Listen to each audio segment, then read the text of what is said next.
Boleh tak kita tanda tepat dalam sejid? Boleh tanda. Kita pergi sejid, kita tanda. Kita buat sejadah kita.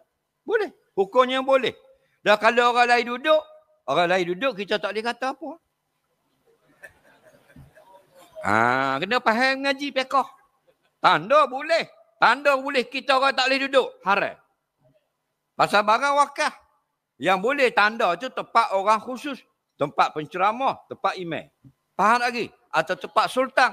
Nah, tak boleh nak tanda belakang boleh kemu. Mari awak, letak sejadah dulu. Lepas tu, apa benda pergi lagi. Pergi makan dulu. Nasi kabu. Bang, orang lain tak boleh duduk situ. Tak boleh. Tanda saja boleh. Orang lain boleh duduk. Faham tak lagi? Macam kita ni tak dijepuk pergi makan kenduri, makan gula orang nikah. Boleh tak pergi? Boleh.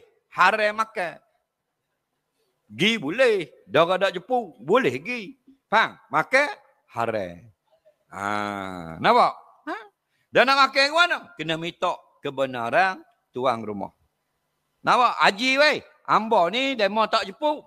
Tapi dah siapa-siapa ni nak minta izin makan. Haji kata tak apalah. Tak boleh. Tak boleh. Tak boleh. Makan juga suti nasi haram.